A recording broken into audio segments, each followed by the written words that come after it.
Drage gledalke, spoštovani gledalci, sem Bojan Požar, dobrodošli na portalu Info360.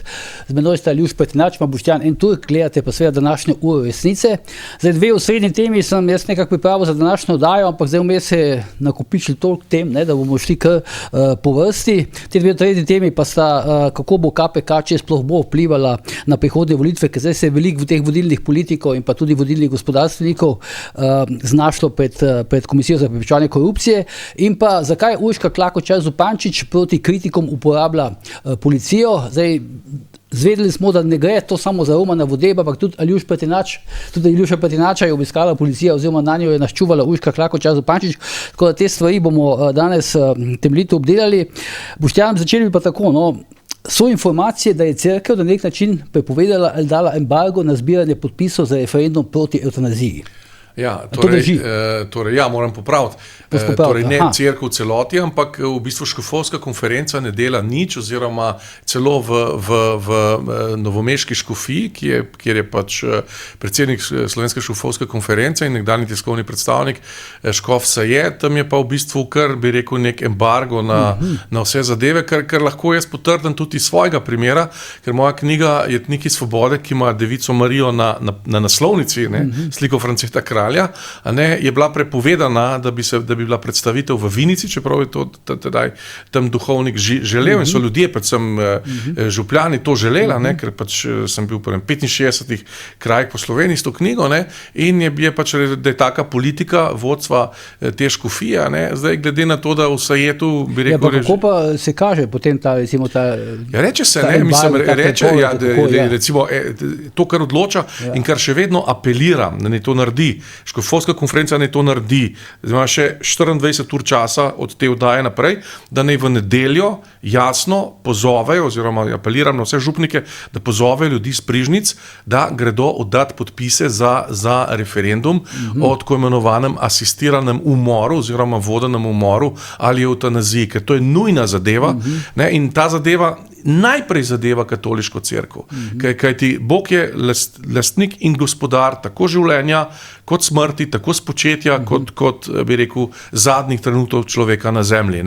In to je nerazumljivo. Ja, zakaj po tvoje zdaj tega ne naredijo? Torej, zato, ker iščejo nek modus koeksistendi z to oblastjo, kar dokazuje to, da Golob govori, da ga inspirira, navdihuje zvonjenje zvonov zjutraj in zvečer, kar je izredno nenavadno za nekoga, ki do sedaj, do tega trenutka, ko vstopamo tako rekoč v volilno kampanjo, ni imel nobenega odnosa do katoliške cerkve. Nasprotno, vse, kar je počel, njegov življenjski slog, njegova retorika, vse to je zanikalo krščanstvo v njegovih najbolj temeljnih postulatih. Da ne pozabimo, kaj so naredili na Brezjah. In cerkev, škofovska konferenca, jaz govorim o škofovski konferenci, o tem, da bi to bilo v dobrobit krščanstva na Slovenskem potrebno zamenjati. Imam predlog, se da tega najbolj popularnega župnika Goloba, se da za glavnega škofa. Vam povem, da bojo cerkve zacvetele, začenši s tisto, ki je danes najbolj prazna. Misliš Martina Goloba? Ja, seveda.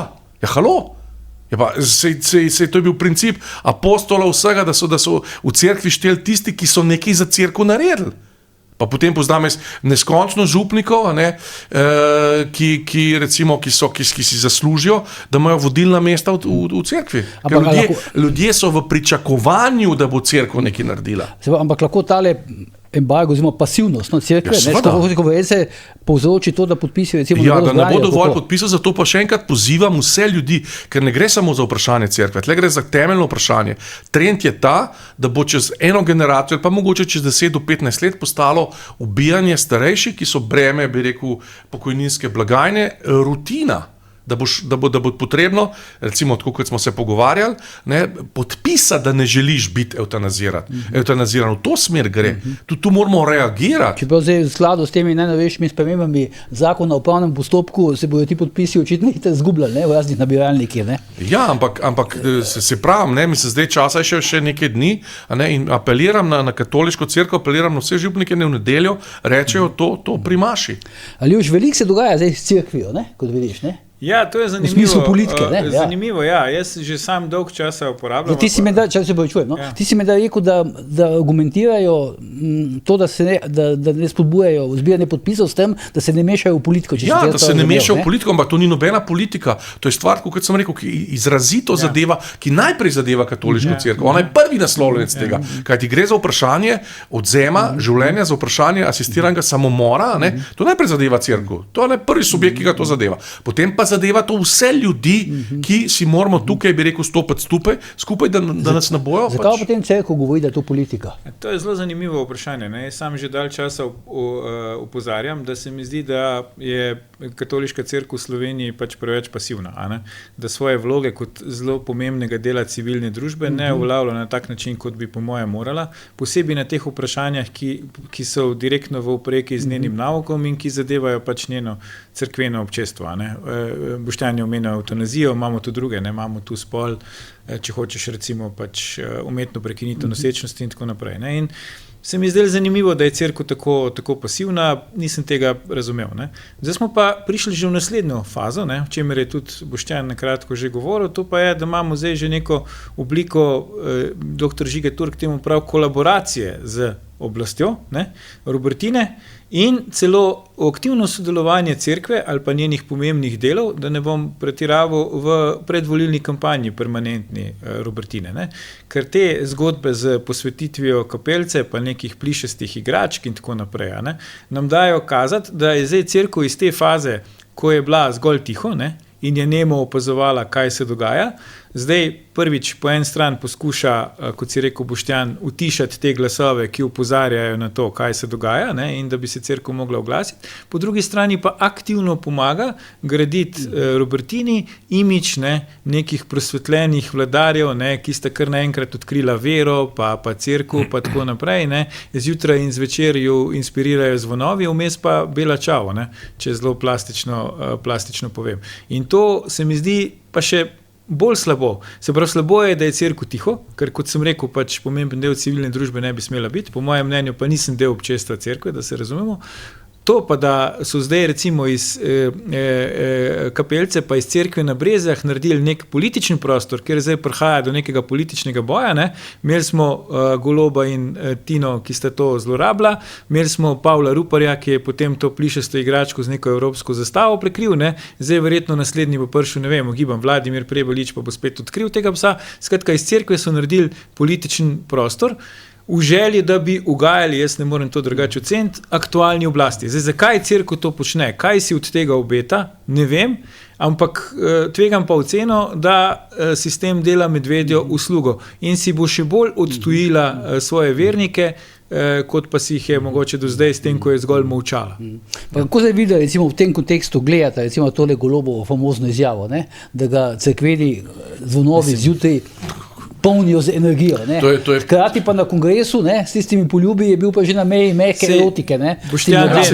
To bi bilo združljivo, recimo na nek način z likom, ki ga je omenil Aleš Štransar, in to je Benito Mussolini. Benito Mussolini je bil sicer zatiral slovenske katoliške duhovnike, seveda se ima Martina Čendermaca in to, tle je bil brutalen, tudi s krščanstvom Benito Mussolini ni imel nobene zveze, ampak je pa sklenil konkordat s katoliško cerkvijo, in hkrati ne smemo pozabiti ene same zadeve.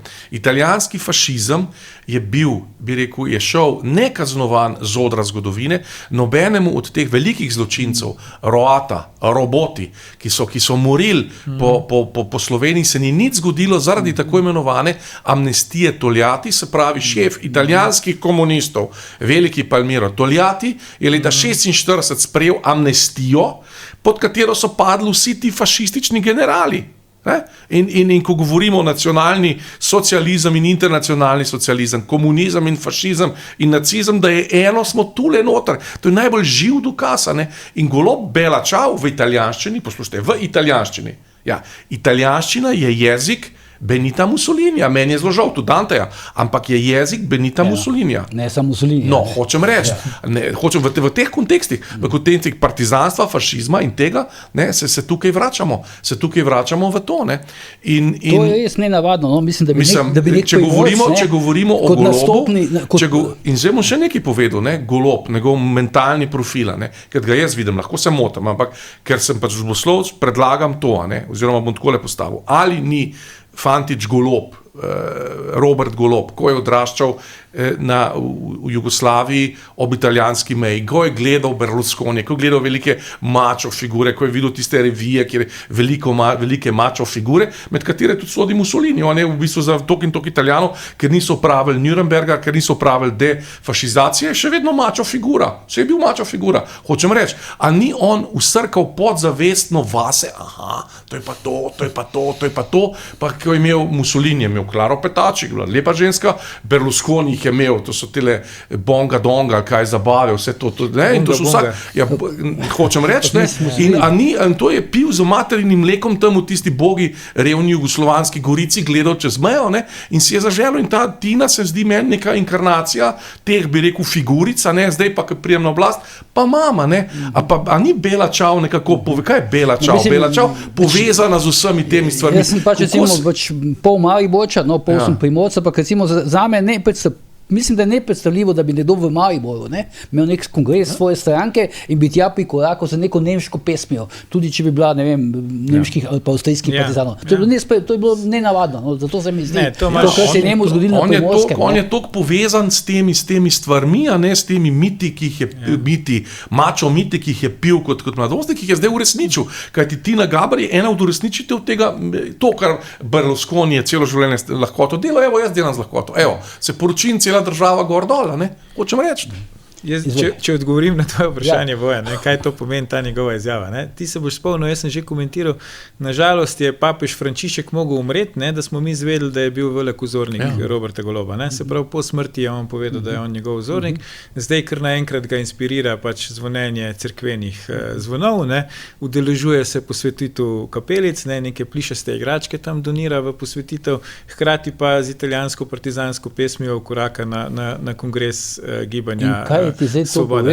To je pač ta cenjen populizem, pač plastično politikanstvo nekega srbskega tipa, ki se ga gre, kot lahko vidimo ga pač v Srbiji pri recimo srbskem voždu Vučiću, ki tudi v bistvu cel diapazon v tem smislu pokriva. In jasno je, da Golob vidi priložnost ohranitve na oblasti zgolj preko takega načina, ki niti ni politika, ker to, kar sem jaz pogrešil na kongresu Gibanja Svoboda, je to, da v celem prostoru, v celem času tega dogodka ni bilo trohice politike. Se pravi, edino, kar je tam manjkalo, je bila politika. Bilo je pač neka mehka erotika, bilo je pač nek populizem, bilo je neko zabavlaštvo, bil nek resničnostni šov. Edin politik je to, kar bi človek pričakoval na kongresu neke politične stranke, še posebej, če je to glavna vladna stranka, tega pa ni bilo. In zdaj Golob, očitno njegov program je, jaz sem se poročil, to je pač s tem bo šel na naslednje volitve in populizem bomo zganjali od božičnice, če hočete, do ne vem česa, zato, ker drugega itak nimamo. Zdaj ta mehka erotika, se pravi, to je v bistvu tisti prihod, ker kaže tam... poljub na odru, pač ta, ne vem, kako se temu strokovno reče, pač ne bom uporabljal pogovornih izrazov več, ker imam potem probleme s policijo, zaradi predsednice Državnega zbora, tako da bom pač rekel ta nek moker poljub, Zdaj edino lahko špekuliramo, zakaj je Tina Gaber, a je bila presenečena zato, ker se je to zgodilo na kongresu Gibanja Svoboda na odru, to je en možen odgovor, drug možen odgovor pa je, da ni navajena, da jo pač Golob na ta način poljublja. Ampak vam dam en izziv, kako nesiguren moraš biti glede lastne spolne usmeritve dejanske in govoriti v tej tvoji spolni usmeritvi, ki nikakor nočejo potihniti, da greš ti na kongresu svoje politične stranke na tak način svojo novo pečeno soprogo v bistvu objektivizirati kot nek spolni objekt in jo zlorabljati za neke, ne vem, kvazi politične namene. Ker ona dva sta že kar nekaj časa v zvezi, tudi niste se ravno pač prejšnji dan poročila, da bi Golob to svojo ljubezen do nje mogel tam izkazovati na tak način, ne? V okolju in v priložnosti, ki absolutno ne samo, da ni temu pač namenjena, ampak je izrazito neprimerna za kaj takega. Ne? No, jaz sicer mislim, da si je želela iti na oder, ne, Tina Gaber. Ja, to ja, ampak bi pač njena govorica telesa je pač meni zgledala, da je bila presenečena. Na koncu sta pa še, ne vem, sam vsep ali komu točno sta pa pol še zaploskala. Ne. Mislim, to je res scene, ki smo jih gledali v srbskem resničnostnem šovu Zadruga, zdaj gledamo na kongresu naše vladajoče stranke. Ne. To je pač Slovenija ta hip. Zdaj lahko si kdo o tem misli, kar si hoče, ampak če boste gledali posnetke iz tam, pa posnetke iz kongresa Gibanja Svoboda, boste gledali enake scene. Dobro, zdaj, Aljuš, pa gremo potem na tole prvo temo, zdaj, ker sem že pri besedi. No. Zdaj, KPK obravnava dva primera, ima zoper Goloba. Na enega je očitno že obsodila, ampak ta primer še ni prišel v javnost, to je ta zadeva Bobnar, pa imaš afero Karigador, ki je relativno lahka, recimo, ne, bi človek rekel, za presoditi. Podpredsednika vlade in podpredsednika Svobode Mateja Arčona je KPK že obravnavala, ugotovila je sume kaznivih dejanj in ga predala policiji. No in zdaj je tukaj tudi Andrej Ribič, predsednik uprave Darsa, ki je že v preiskavi v eni zadevi, še ena zadeva pa čaka na preiskavo, vse pri KPK-ju, pri čem je pri Ribiču treba pač povedati, da je bil prej vodja volilnega štaba, Svobode, tako da je pač direktor iz politike prišel na Dars. Ampak to me zdaj zanima, no, ali bo KPK recimo vplivala s temi svojimi odločbami, pa s temi svojimi potezami na volitve, bo to vplivalo ali ne? Jaz se bojim, da ne. Se boš enkrat je KPK že usodno vpliva. To sem hotel reči. Ja, če bi sodili po izkušnjah, pa po precedensu, ne, bi rekli, da absolutno lahko vpliva. Ne. Ampak takrat so bili drugi časi, predvsem pa je to bilo in Vladimir Prebilič napoveduje, da ne bo šel v koalicijo z Golobom, če bo pač prišlo od tega, da bi oblikovala koalicijo, če bo pod obsodbo KPK-ja. Ja, to bi znal biti problem, ne? Ampak se mi zdi, da bolj za KPK. Ker če bo Vladimir Prebilič recimo vztrajal pri tem in če bojo volilni rezultati taki, da bi to bilo nujno za to, da se neka anti-Janša vlada ponovno oblikuje, ne? Potem bo KPK pod silovitim pritiskom, da nič takega ne ugotovi za to, da se to ne bi zgodilo. Ne? Tako izkušnjo že imamo tudi v preteklosti, ne? Ko je takratni predsednik Socialnih demokratov Igor Lukšič vztrajal, da pač ne grejo v vlado, ki bi jo vodil pač Zoran Janković, ne? S pozitivno Slovenijo in potem Alenka Bratušek, ko je iskala novega mandatarja, se je zjutraj pogledala v zrcalo in je našla sebe. Ne? Zdaj, a bi se tu zdaj lahko še enkrat isto zgodilo, ne vem. Upam si pa tvegati napoved, da to, kar se je pa zgodilo z vlado Janeza Janše, se pravi, da bi neka odločitev KPK zrušila vlado, to se pa gotovo ne bo več zgodilo. Ne? Prvič, ker KPK se mi zdi sploh ne bo sprejela takih odločitev, drugič pa, ker so te postale v tem, kar imamo zdaj, se pravi v tej norosti svobode na oblasti, kjer nič več nič ne šteje, tudi sodbe sodišč, ne? Recimo upravno sodišče ugotovi, da je notranji minister za direktorja policije nastavil človeka, ki sploh ne izpolnjuje pogojev za to mesto. Ne? Kaj se je zgodilo? Nič. Ne? Kdo je plačal pač kakšno ceno? Ne? Politično ali drugačno? Nihče. Postopki zoper Goloba, ne? Nič se ne zgodi. Ne? Golob reče v kampanji, če bo sum korupcije, bom odstopil. Ne? Zdaj reče, nisem jaz za to zmagal na volitvah, da me bo neka KPK odstavljala. Ne? Skratka, se bojim, da nič ne bo iz tega KPK-ja, tudi če kaj bo. Mogoče bomo celo, kar smo se že pogovarjali tudi v tvoji oddaji, ne? Za nazaj izvedeli, da je pač Golob sicer storil kakšen prekršek, ampak da je že pač, da je že ta prekršek že tudi odpravljen, oziroma da je že plačal kazen, da je dobil odpustek, no, ta izraz sem iskal, mi je všel, da je dobil odpustek. Ne. Je pa zanimivo, mislim, ni zanimivo, pač ni, ampak slučajno taka časovna koincidenca, ravno zdaj mandati potekajo, ne? En član, namestnik predsednika KPK-ja Lapodnik je sam odstopil, ker ga pač vlada imenovala na novo funkcijo, poteče pa mandat predsedniku KPK-ja in zdaj mislim, da je Nataša Pirc Musar, predsednica, ravno objavlja javni razpis, ne? Mislim, to je zdaj sicer naključje, ampak je pa, ne? Dogaja se, ne? Ja, mislim, tle problem je veliko globi, ne? Zdaj ne vem, se šefa KPK volj za dvotretjinsko večino. Ne imenuje, predsednica ga imenuje, ne? Predsednica ga imenuje, no, potem je to neka pač... komisija je, na predlog komisije, ja. Potem je to pač naprej vse jasno, kaj bo, ne? Bo pa to, kar ni čisto tako nujno, ker tam so neki spori med predsednico republike in Robertom Golobom. Ne, ti spori so, ampak ti spori potekajo znotraj enega samega polja, ki je pač tranzicijsko polje in oba sta bila imenovana pač od enega samega človeka, ki jo je priporočil na ta položaj. Ne bomo ponavljali, kdo, ne? Ta, ki ima največ vpliva v državi. Hočem reči, Ena druga zadeva je, mislim, na tem se moramo zelo zamisliti, da mi imamo nedelujočo državo, ker imamo nedelujoče institucije in KPK je prva nedelujoča institucija, ki si jo sploh lahko mi mislimo. KPK je vedno delovala v interesu tranzicijskega ozadja. Spomnimo se leto 13, se spominjam akademika, profesor dr. Matije Horvata, ki sem ga poznal, ki je bil en najboljših kardiologov in tako naprej. No, on je videl tisto odločbo KPK leta 8. januarja 2013. leta, to pregledal in potem to tudi javno dal izjavo. Je rekel, če bi meni, bil profesor na medicinski fakulteti, zdravnike izredno cenim, rekel, če bi meni študent prinesel takole seminarsko nalogo, bi jo a priori moral zavrniti, ker to nima ne repa, ne glave, ne vsebine, ne ničesar. Hočem reči, ne. In vsi ti ljudje so bili kasneje globoko nagrajeni, pa ni problem v ljudeh. Problem je v tem, da mi nimamo, tako kot je Aljuš že govoril, ne, mi nimamo ključnih institucij v državi, ki bi delovale. Prva bi morala delovati policija. Prosim lepo, odmisleno v drugi delu daje, se bomo temu posvetili, kaj se tam dogaja. Potem pravosodje, ki je absolutno nedelujoče, se točno ve, da če si na tej strani, bo tvoja usoda taka, če si na oni. Janković to celo nonšalantno rekel na na hrvaški javni televiziji, kako to gre, in potem je pa KPK, ki bi morala biti ključna institucija, pač, ki bi skrbela za red, pa ne. Tako da jaz nimam nobenega, najverjetneje se bo to, bojo seveda premislili, koga bojo, ker Nataša Pirc Musar ne bo šla rušiti, bi rekel, ona bo šla lahko rušiti Goloba, ampak ne bo šla pa rušiti sistema, ki jo je gor prinesel in ki jo lahko še drugič gor prinese.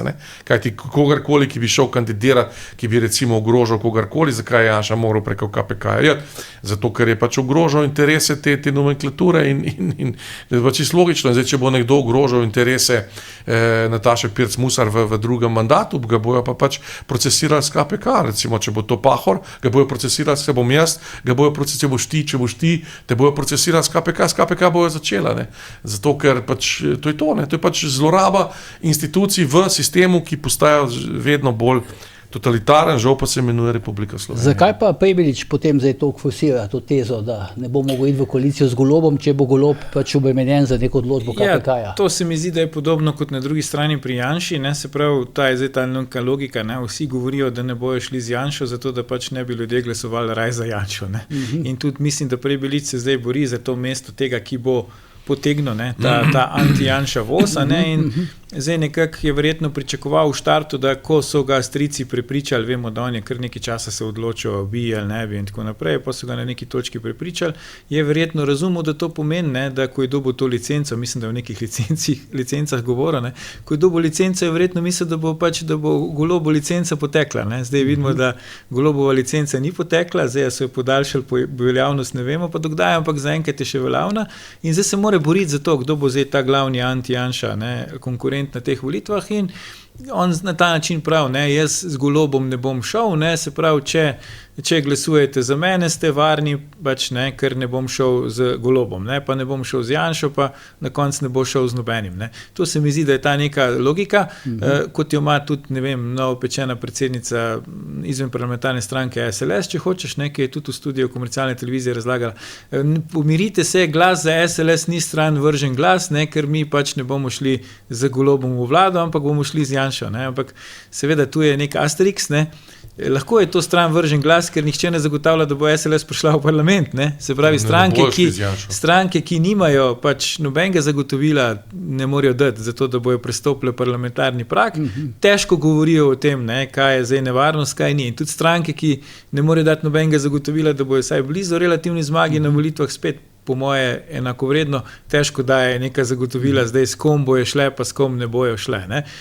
Po naših izkušnjah, ko te bodoči mandatar povabi k sodelovanju, pač redko kdo reče ne. In takrat so vse te obljube zdaj izrečene v času predvolilnega boja, so pač vržene v veter.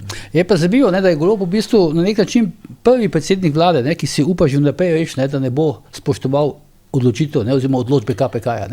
Doslej se to ni tako javno govorilo. Ja, to imaš prav. Nihče si tega ni, tudi politikov, vnaprej tega nihče ni rekel. To imaš prav, Bojan, ampak če pogledamo zdaj bolj pobliže, on itak misli, da je prvi predsednik vlade.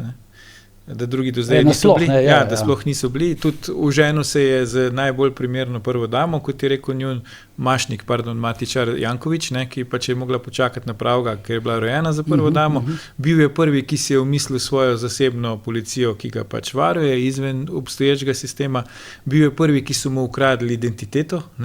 Bil je pač prvi, ki nam prodaja elektriko po ceni, ki jo sam določi, plačujemo jo pa mi. In tako naprej. Skratka, on je povsod prvi in zato me ne preseneča, da je tudi prvi, ki lahko z roko zamahne pa reče KPK, kaj pa je to. Jaz mislim, da bi enako zamahnil, če bi slučajno prišlo do nekega sodnega postopka, da bi enako zamahnil, če bi prišlo do kakega drugega postopka. Enostavno pač on živi v neki svoji vzporedni realnosti in v tej svoji vzporedni realnosti lahko preživi samo na način, da z roko odmahne ob vsakem poskusu, da bi ga priklicali nazaj v to resnično realnost, v kateri mi vsi želujoči ostali živimo. Ker tisti hip, ko bi se on znašel v tej naši realnosti, ko bi šel iz sveta, kjer nam vsi zavidajo in kjer cel svet čaka, da bo naša umetna inteligenca začela delovati, da bomo začeli kontrolirati vodo, to so res biblične, to je Boštjan bolj strokovnjak, to so biblične, se pravi, Mojzes je razdelil morje, zdaj pač golob bo tudi kontroliral vodo, iz te realnosti, da pride v našo realnost, kjer pač 2 milijardi primanjkljaja, pada nam industrijska proizvodnja, pada nam dodana vrednost, pada nam produktivnost, skratka, pada nam vrednost denarja, draginja se povečuje, on tu ne more preživeti. Tisti hip, ko bi on razumel, da je stvar taka, kakršna je v resnici, je on vsaj politično mrtev, če še nekako drugačne. In zato pač mora živeti v tej svoji vzporedni realnosti, kjer se pač sedi tam med in mleko. Tiste biblične napovedi o tem, kako bo pač napovedal oziroma kontroliral vodo, so bile v bistvu zanimive. Ker pa dni nazaj, ko je bil v Novem mestu skupaj z vlado, jih je zalila voda. Ja, ker še ne deluje. Zato cel svet skupaj z nami čaka, da bo to začelo delovati. Jaz sem dal to na Twitter, ta izjava je zanimiva, ta govor Goloba. Ti so dvome, kaj na splošno govor. Ne, o vodi pa umetni inteligenci, pa kako nas cel svet pričakuje in cel svet gleda. Sem rekel, bodi si, da je on tako dober. On je zelo rekel tako, da cel svet gleda in pričakuje našo tovarno umetne inteligence. Čaka, da bo začela delovati. Recimo, to so zdaj dve varianti, ki se da to razložiti. Ena je ta, da je neverjeten igralec in igra samega sebe v komični vlogi. Se pravi, da to vse skupaj, bi rekel, popolnoma v neskladju s kakršnokoli pojmovno ali pa materialno resničnostjo. To vsak ve, da Slovenija je pač. Druga je pa ta, da so to te, bi rekel, kako se to reče, konfabuliranje, da so to neke veličinske blodnje, ki pa spet izhajajo iz Berlusconi, Mussolini, iz teh velikih figur, ki so to pa res počele. Cel svet je čakal, kako se bo bunga, kako od Berlusconija končala. Jaz vem, tudi naš oddelek je o tem razpravljal. Zdaj imaš take primere. Naš oddelek je o tem razpravljal, kako smo se hecali na seji 10-12 let nazaj za romanistiko, kaj bo bunga, pa gor pa dol. In on se je to tako ponotranil s tem, da to mu je to čist preneslo. Drugo pa, on ustaja pa še vedno na nek način realist, ker ve, da ta cirkus pa ta teater lahko zganja, zdaj se mogoče ne bi zaljušan čist strinjal, znotraj kroga, ki so mu ga določili. Ta krog pa seveda implicira pravosodje in implicira komisijo za preprečevanje korupcije, preprosto zato, ker on ve, da je del sistema, zaenkrat je funkcionalen del sistema, ki zagotavlja, bi rekel, transmisijsko oblast oziroma v ozadju oblast. In seveda ne bo šla podirati komisija za preprečevanje korupcije dela sistema, če je del sistema samega, če je del tega. Ne bo seveda šlo pravosodje, če so ravno kar Betetovo demonstrativno postavili na mesto ustavne sodnice, ja pa seveda kakšno je to sporočilo? Parapravosodje oziroma, bi rekel, orvelovsko pravosodje, kad se to reče, dela tako, dela tako. In Golob se točno zaveda, da on je koristen zdaj, zaenkrat ker nimajo, ker Prebilič njegovo nadomestilo ni, ker to se zavedajo. Oni zdaj iščejo na vsak način, mrtvično iščejo tretjo figuro, samo prvič imajo bistvene probleme. Vesel ne bo šel, bi rekel, še enkrat se vršiti. Čez rabo, tako je to dvoma. Potem pa, kje boste našli enega Čeferin, to ga pa pozna, da tega ne bo delal. Zdajle, v teh razmerah, ni govora. Drugič o teh volitvah zdaj? Ja, se so pred vrati. iščejo nov obraz, ne? Samo kako ga boste najdli. Vesel to ne bo, Čeferin to ne bo. Zdaj pa boste najdli človeka, ki bo točno vedel, kaj gre, ker zdaj imate dva postavljena, dva buldoga, en je golob, en je Prebilič, to je moje, pusti stran.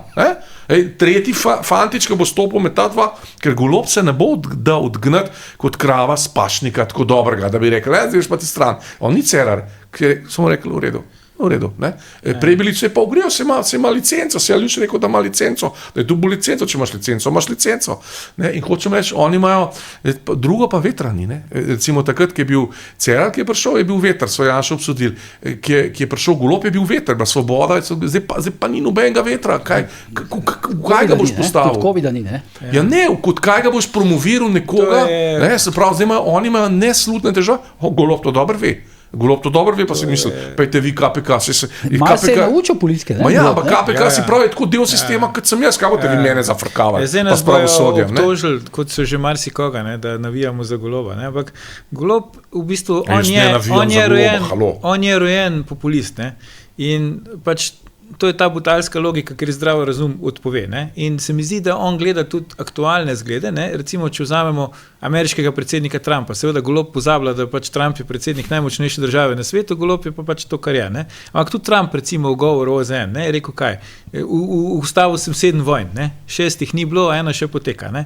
Potem je rekel, zaradi moje politike carin smo prepolovili zunanji trgovinski primanjkljaj ZDA, v resnici je narastel za 25%, ne? In tako naprej. In Golob ima iste stvari, ne? S to razliko, da seveda, ne, če Trump nekaj reče, to potem lahko postane realnost, ne? Če Golob nekaj reče, to ni realnost, ne? Če je realnost drugačna, ne? Ampak tako prav Boštjan, on se ne bo pustil brez boja, on ima sredstva in on je zdaj, ko bubrek ulojev, smo rekli včasih, se pravi, zakaj bi on zdaj šel z oblasti? Tisti hip, ko gre z oblasti, bo pa mogoče ga rabilo skrbeti, kaj bo KPK odločil, kaj bo policija naredila, kaj bo pravosodje naredilo. In dokler je on na oblasti, zato ne rabi skrbeti. In on brez boja ne bo šel, če bi pa hotel strici iz ozadja, da on gre. Ne bi bilo treba veliko. Milan Kučan, en intervju v Nedeljskem dnevniku, ki reče, da Golob ni več v redu in Goloba ne bi bilo več, ne. Se pravi, dokler ni tega intervjuja, Golob licenco ima, Prebilič jo je tudi dobil in zdaj očitno bojo pustili, da se ona dva med sabo zborita, kdo bo v tej bitki zmagovalec. Ker je Golob zdaj predsednik vlade, ker ima v bistvu neomejene resurse, ker ima cel proračun države, ki ga itak razume kot to, da ga troši zase, ker ima privat sredstva, ki jih je pridobil in njegovi prisledniki prek biznisov, ki se igrejo na račun države, ker ima medije, ker ima represivne organe, je v bistveni prednosti pred recimo Prebiličem, ne? In zdaj, če bi nekdo prišel v Dudzuni, ki ne bi nič vedel v slovenski politiki in bi mu rekel, ti imaš na eni strani predsednika vlade z vsem tem, kar sem naštel, na drugi strani imaš pa enega europoslanca, ki je bil prej župan Kočevja, kdo misliš, da bo v tej bitki zmagal, kaj bi recimo vidva rekla, ne? Na to.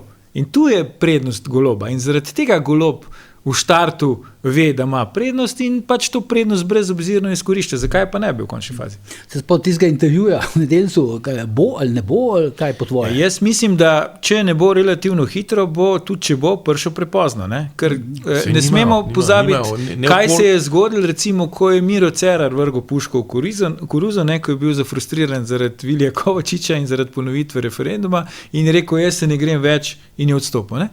Njemu rating zrastel, ne? Njemu je rating zrastel. Cerar, ki je imel prej rating blizu nič, mu je rating do volitev zrastel, ne? Če bo Kučan mesec, 2 pred volitvam naredil ta intervju v Nedeljskem dnevniku, noben postopek ne bo mogel v tako kratkem času doživeti epiloga ali pa se odviti, ne?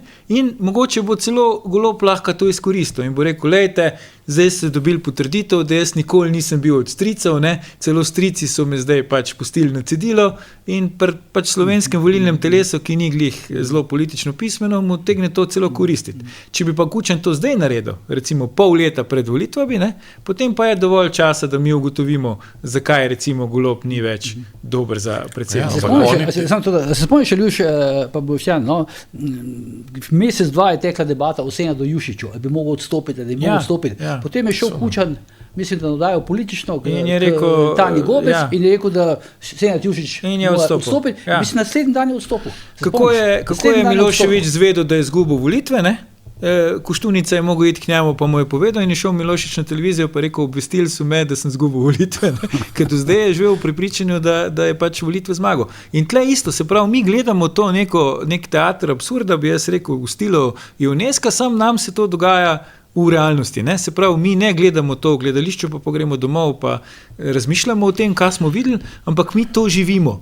In ker je to tako prehudo, očitno za večino ljudi v Sloveniji, da bi se sprijaznili z resničnostjo, da to res, kar gledamo, si pač to lažemo, da ni tako hudo, pa da še vse nas Golob brani pred Janšo, pa da ziher ni res vse, kar se v njemu govori, ali pa da ti, ki to govorijo, pač pregrobe izraze uporabljajo, kot je recimo Kurbenhaus, ne.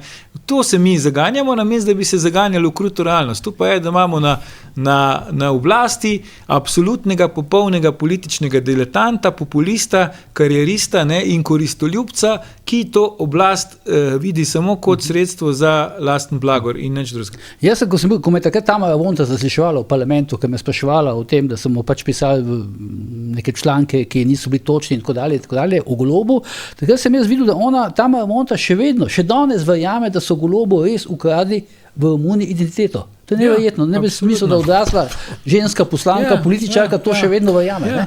Ampak, tako hočem reči, na kongresu, v tistih bibličnih napovedih, tovarni, so ljudje ploskali. Ne? Ja, seveda, ker so odvisni od njega. In največja tragedija vsega skupaj je to, da je ta oblast, Golobja oblast, pa že prej, ne, pač mi leta 90 nismo napravili tega, kar bi morali, da je zdaj pa živimo čas ene najhujše negativne selekcije, ker to je neverjetno, kakšni ljudje se sprehajajo po najbolj odgovornih funkcijah. To je dobesedno neverjetno. Ker jaz poznam toliko in toliko Slovencev, ki jih srečujem dnevno, ki so neskončno bolj, začel sem z duhovniki, ki so neskončno, Martin Golob, neskončno primernici za prvega škofa Slovenije, kot pa ti, ki so tam gor. Potem gospodarstvenikov, intelektualcev, vsega tega, profesorjev na Univerzi v Ljubljani, ne, jih poznam, ki so sposobnejši od kogarkoli, ki si je zdaj uzurpiral to, da je kot najbolj sposoben na najbolj odgovornih mestih v državi. To je ta tragedija, resnična tragedija, in da ljudje pač enostavno ne razumejo tega, ne, ali pa razumejo, ali pa ne vem, da princip je samo v nekem rezu, ne, s to norostjo in v vzpostavljanju neke normalne Slovenije, kjer bodo imeli normalni ljudje z ceste priložnost, da nekaj naredijo. Boštjan, zdaj predno gremo na Urško Klakočar Zupančič, pa na te pregone s policijo, Aljuša, Vodeba, zdaj očitno, jaz sam še čakam, da bom zdaj tukaj zraven, ne, nisi više na vrste. Tako da še pošta ni prišla, ne, pa že v Janliku. Na kratko, sam to bi prej si rekel, da so demonstrativno izvolili Nino Beteto za ustavno sodnico. Zakaj demonstrativno? Zato, ker po vseh anketah, ki jih dela pač Evropska unija, ne, oziroma ti opazovalci, v Sloveniji 2/3 do skoraj 4/5 ljudi so nezadovoljni s pravosodjem. In Nina Beteto je ključna predstavnica, se je bila tudi na najvišjih funkcijah vsega tega pravosodja v najbolj kritičnem času, v zadnjih 15 letih. Ko se je to, recimo, zdaj glavni problemi Nine Betetove so predvsem tle, vemo vsi za njeno stališče v Patriji. Ampak druga zadeva, ne, mi smo imeli enega najboljših zdravnikov, neurokirurga Dolenca, ne, ki mu je slovensko pravosodje dobesedno uničilo življenje, ali mu ga pa uničevalo. 30 let so ga preganjali in tam so bile v postopku zoper Dolenca, ki ga je ona zagovarjala, ki ga ona še danes zagovarja. Čeprav je bila sodba Evropskega sodišča za človekove pravice, so bile Dolencu kršene, predvsem tista 6. člen, se pravi pravica do poštenega sojenja. Veste, kje smo? Ne? Njemu niso dovolili zaslišati prič iz Ljubljane, ki bi potrdile zgodbo, sodili so mu pa v Izraelu, a ne? In so prilagodili v Izraelu to tako, a ne? Da to je potem ugotovilo sodišče za človekove pravice, da je bil on oškodovan, a ne? In slovensko pravosodje je ne, da bi upoštevalo 6. člen, se pravi pravica do poštenega sojenja, ki je ena ključnih pravic, ne, je peljalo te postopke, ko je bila Nina Beteto na najvišjih funkcijah v tem pravosodju, ali pa se na njo spenjala, ali bila, ampak tudi potem je ona še danes zagovarja. Če bi jo imeli tukaj nasprot mene, kot Aljuša, bi ona še danes zagovarjala odločitve slovenskega sodstva v tako grobem Jaz ne poznam, razen se pravi Hriber oziroma tale Urban, no, ki je bil, ki je sedel 8 let zaradi umora, ki ga ni zagrešil, takih velikih pravosodnih zamot, kot so se zgodile na primeru Vinka Dolenca. Kako pa veš, da bi ona to zdaj zagovarjala? Zagovarja, pa se zagovarja. To ni na stališče. To ni na javno stališče. Zagovarja te zadeve in je bila, pa ne samo da zagovarja, ona je bila element tega pravosodnega sistema na samem vrhu, ko se je to dogajalo. Ne? No, to sem želel zvedeti, ja. Zdaj, Aljuš, že uvodoma sem rekel, ne, policija je v imenu Urške Klakočar Zupančič šla na Vodeba, o tem smo že zadnjič nekaj govorili. Zdaj pa si prišel ti z informacijo, da ga je tudi nate, ne, oziroma je šla nate, ne? Ja. V isti zadevi, ne? V isti zadevi, pa v istem prostoru se ta zadeva zgodila, ko dan sedimo, ne? Samo tam, kjer zdaj sedi pač Boštjan, je takrat sedel Roman. Mi trije smo bili, pogovarjali smo se o enem pač mojem članku, kolumni na tvojem spletnem portalu in o nekih izrazih, ki sem jih tam not uporabil, ne? Čakaj, nate gre zaradi portala ali zaradi oddaje? Ja, v oddaji je ona slišala, da sem jaz nekaj napisal v njej, in potem je šla to brati in potem se je počutila prizadeto. Ne? Ampak zdaj, da razložimo mogoče publiki, kako to poteka. Ti dobiš pošto domov, ne, tako kot si rekel, od policije, konkretno v tem primeru policijska postaja Šiška, kjer piše naznanilo kršiteljev. Ne? Se pravi, ti si že kršitelj, čeprav postopek se še ni v resnici niti začel. Naznanilo kršiteljev. In potem ti bereš, kaj si kršil. Ne? In piše, kršil si, mislim, da je 6. člen, ne me vleč za besedo, Zakona o javnem redu in miru. Ne? 6. člen, ja? Ja. In kako si ti kršil 6. člen Zakona o javnem redu in miru? Čisto plastično tako, da smo se mi v oddaji pogovarjali pač o tem mojem tekstu in kakšne izraze sem jaz to uporabljal, in potem je, kakor Urška Klakočar Zupančič to oddajo gledala, potem je šla brati ta moj tekst in se je počutila prizadeto. In ker se je ona počutila v branju mojega teksta prizadeto, ne, me obvešča dotični policijski inšpektor z policijske postaje Šiška, da so že izpolnjeni pogoji za kršitev javnega reda in miru. Ne, kar prevedeno plastično pomeni, vsak, ki v prihodnje v javnem diskurzu omeni Urško Klakočar Zupančič, tvega, da se bo ona ob tem počutila prizadeto, da ga bo naznanila na policijsko postajo Šiška, kjer bo je ugotovil, da je on kršil javni red in mir, ker se ona pač počuti prizadeto, in bo sledil postopek, mislim, da je tam neka globa, čeprav vem, 250 evrov, je zagrožena kazen za to vrsten prekršek. Ne? Si predstavljate, kakšen standard, ja, seveda, kakšen standard mi tu v Sloveniji uvajamo. Ne? Jasno je, da če bi to naredila Boštjan ali pa jaz, da bi policija pač rekla, ne moreš se počutiti prizadetega, ampak če pa to naredi predsednica Državnega zbora, plus imamo že precedenčni primer, ne? Ker kolega Romana Vodeba je že naenkrat na tak način procesirala, ne? Ko je rekel, da je kot slon da je kot podivjana kobila. Ne? Se pravi, se je tudi počutila prizadeto. Se pravi, mi imamo zdaj tu standard, kjer predstavniki aktualne oblasti zoper vsakega, ki jih bo sploh omenil, ni važno sploh, kar bo rekel, v javnem diskurzu lahko sprožajo neke postopke in policija kot v neki maniri, bi rekel, politične policije, pol ta postopek namesto njih prevzame in namesto njih ga pelje. Ne? Ker če bi Urška Klakočar Zupančič bila res prizadeta zaradi mojega pisanja, ima tako kot vsak drug fizična oseba v Sloveniji, ne, na voljo inštitute, kjer lahko pač pravico na sodišču uveljavlja. Ona se tega ne gre, ampak upreže v te svoje neke obračunavanje z drugačimi mislečimi policijo. Pričemer, sam še to hočem povedati, jaz Urške Klakočar Zupančič, Bojan Boštjan, v življenju nisem srečal, v življenju z njo nisem govoril, je ne poznam, nisem z njo v nobenem zasebnem, niti poslovnem, niti uradnem odnosu, in kako sem zdaj jaz lahko odgovoren za njena domnevna čustvena stanja, ne? Kjer tudi ni ponudila nobenega dokaza za to, da se je počutila prizadeto, ampak zadostuje njena izjava, da se ona zdaj, a se je počutila tisti hip, ko je to prebrala, ves ta čas, ker to je bilo aprila, zdaj pol leta je že prizadeta, kako je prizadeta čustveno, ne? Zato, ker sem jaz pač nekaj napisal in ker sem njo tudi omenjal, ne? Pričemer je ona drugi najpomembnejši po ustavi politični funkcionar v državi. Ne? Se pravi, ne govorimo o neki sosedi tam, neki anonimni ženski, ki pač. In kaj sem jaz pisal? Jaz sem pisal o tem, kako se ona obnaša na mestu predsednice Državnega zbora. Ne? Se pravi, kdorkoli v Sloveniji, v končni fazi, kater novinar bo še lahko pod temi standardi sploh upravljal svoje delo, ker vsak, ki danes zapiše, recimo, Golob je ne vem, inflacija se je povečala v Sloveniji, kar je zasluga politike vlade Roberta Goloba. Robert Golob se mirno lahko počuti prizadetega, mirno lahko sproži postopek pred policijo. Ne? Če nekdo samo omeni Roberta Goloba, Robert Golob se je poročil s Tino Gaber, to lahko pri njemu povzroči prizadetost, ker on se je vendarle poročil s Tino Gaber Golob, ne pa s Tino Gaber in sproži postopek. Ja, to je zanimivo, no? Mislim, ta odločitev, oziroma pač to je očitno zdaj... Mali komentar. Kako? Torej, to, kako si dobil naznanilo kršiteljev. No, to je direktno zoper 6. člen, tak sem ga prej omenil, Evropske konvencije o človekovih pravicah, ker nihče ne more biti spoznan za krivega, dokler mu ni krivda jasno dokazana.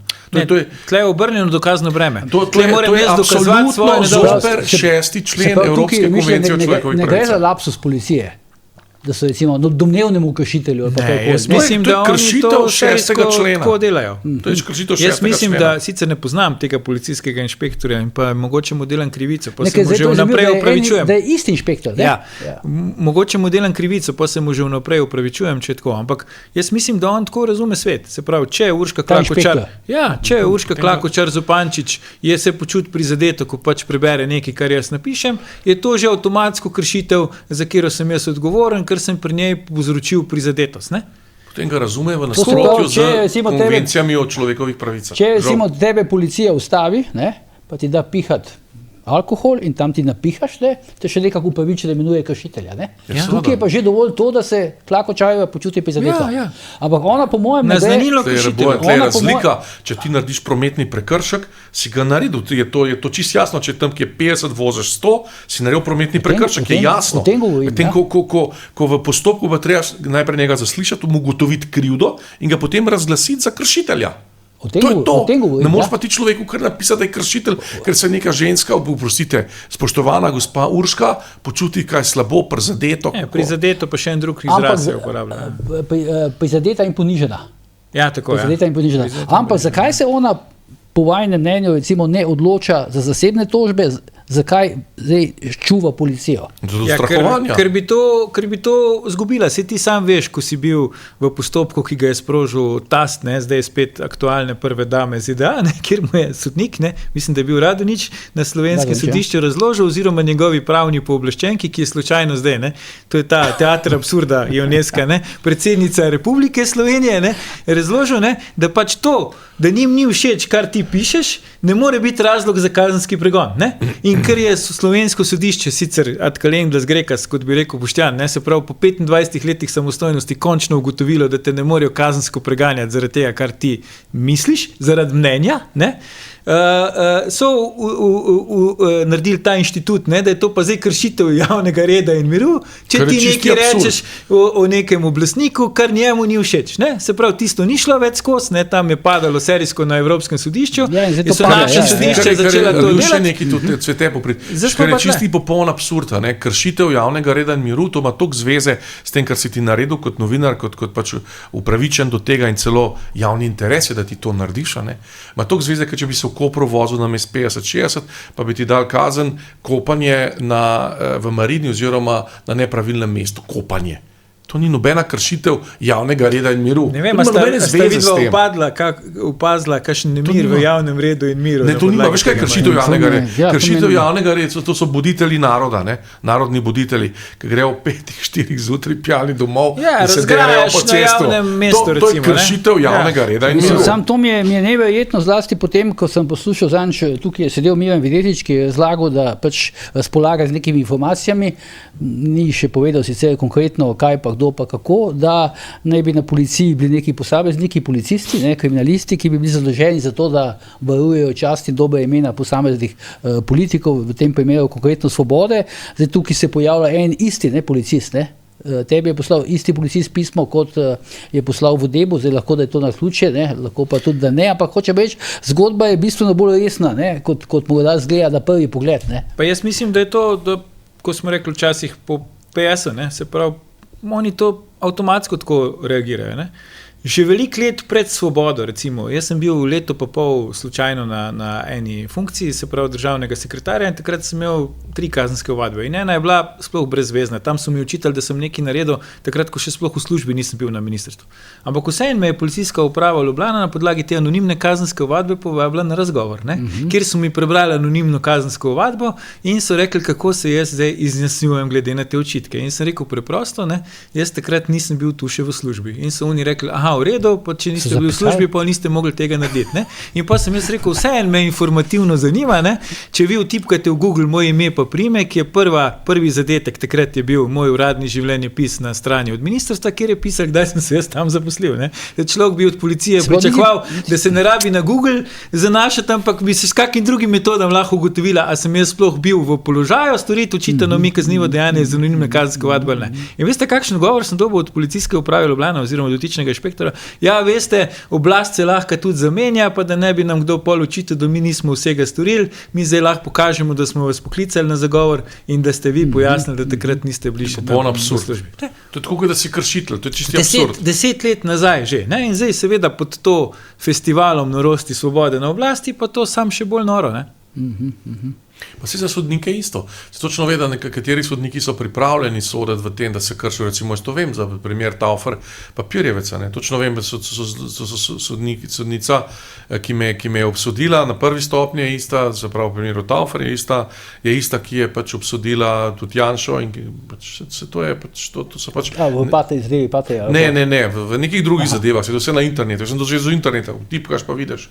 Niso vsi sodniki taki, mogoče imaš ti prav, oziroma Miran, mogoče bomo na koncu res ugotovili, da imamo posebne pač pooblaščene inšpektorje, recimo za nas 3, pa še za koga, ki hodi tudi v to oddaja, pooblaščene sodnike, pooblaščene tožilce, ki so specializirani za to, da procesirajo pač nas, oziroma to, kar tudi, recimo, nekdo mi je pač zadnjič po tej oddaji, ko smo tudi malo že o tem debatirali, me je nekdo prepričeval, da si je mogoče Klakočajeva s pomočjo teh nekih svetovalcev ali svetovalk ali PR-ovcev ali izračunala, da se je recimo znotraj njenega mehurčka splača recimo obračunava z vodebom, da pač to ima nek odmev v javnosti in da potem ona pač z tega dobiva neke politične točke, ampak zdaj si pa tukaj še ti za očitno bo tudi jaz verjetno na vrsti, ampak hoče reči, to je pa že nek vzorec, čeprav pri meni moram reči, da je rezultat neodločen, ker ravno par dni pred tem obvestilom, ki sem ga prijel, mogoče je to naključje, ampak v politiki jaz v naključje ne verjamem, sem vodil 1-0, ker se je pa nek kazenski postopek zoper mene 11-letni se je končal, o čemer sem dobil obvestilo v sredo, spoznan sem bil po 11 letih za nedolžnega, v petek sem pa dobil to obvestilo, se pravi, en postopek se je končal, drug se je začel, 2 dni sem vodil 1-0, potem pa v sodnikovem podaljšku je pa globoka država izenačila in zdaj spet 1-1. Ne, hočem to reči, ne vem zdaj na kakšne, mislim, zakaj bi ona recimo pridobivala neke politične točke, če bi obračunavala z zadevom. Mogoče v nekem feminističnem miljeju. Ne, jaz mislim, da ne gre za to, jaz mislim, da gre za čisto neke osebne motive maščevanja, Se pravi, če neka argumentirana kritika njenega dela na politični funkciji pri njej sproži neke občutke prizadetosti, se pravi, ona to jemlje osebno, potem jaz verjamem, da tudi te postopki, ki jih sprože, so osebni. In jaz mislim, da je pač pri njej motiv maščevanja, ker takrat, ko je en opozicijski poslanec, se boste spomnila, govoril o tem, kako ona vodi recimo državni zbor, za razliko od mene ima on to srečo, da ima pač imuniteto, jaz je nimam, je naslednjič, ko ga je srečala, kaj storila, dvignila krilo, mu pokazala pač celo svojo golo nogo in rekla, to je pompozen prihod, ali kaj že. Ti bom jaz pokazala, kaj je pompozen prihod. Ja, točno to. In zdaj pač na tak način se mi zdi maščuje. Jaz se sam za nazaj sočustvujem z vsemi, ki so prišli pred njo, ko je bila še v funkciji sodnice. Res. Ker na kak način je ona pač upravljala funkcijo sodnice, glede na to, kako se obnaša na mesto predsednice državnega zbora, kako se zdaj obnaša, res za nazaj pač pomilujem vse tiste, ki so mogli biti. Mislim tudi, meni se zdi tako, da postaja zelo nervozna, ker prihaja čas, ko bo pač njen strm karierni padec. Ker v nobenem primeru ne bo več predsednica državnega zbora, bo kvečjemu navadna poslanka. Ni je bilo na poroki, to že vse pove. Odšli bodo varnostniki, odšli bodo službeni avtomobili in mislim, da se že počas verjetno zaveda, kakšen šok za njo prihaja. Ostal bo Bor Zuljan, če bo ostal. In če bo ostal Bor Zuljan, vprašanje je, kje pa kako zna Klakočajeva končati. Ja, ne, mislim, to bo abstinenčna kriza, jaz sem to videl pri krščanskih Ampak, veš, to je, demokratih 30 let nazaj, kaj je to abstinenčna kriza? Predsednice parlamenta, ne? Kaj je to? Jaz sem videl pri ljudeh, ki so nehali biti ministri, kaj je to abstinenčna kriza. To je hudo, meni je bilo to eno največje, sem bil v politiki, ne vem, kako Aljuš to gleda, ki je bil tudi v politiki, ampak meni največjih milosti, ki mi je bila dana, je to, da tega nikoli nisem imel. Da tega nikoli nisem čutil, kako je to hudo, ko nekega ponedeljka ni več avtomobila s šoferjem po tebe. Ko mi je povedal nekdo, Boštjan je rekel, vi ne razumete, kako to boli. Ja. Hvala Bogu, ni mi bilo to dano, da bi to, ampak vam pa povem, da pa poznam ljudi, ki sem videl to na svoje lastne oči in tole pa Urški Klakočar, ne, jaz mislim, da so to bolj zdaj neki za zadnji trzlaj, kako poskuša ostati pomembna, da ima oblast, da ukaže policiji, da policija dela tako, kot ona ukaže, to je to.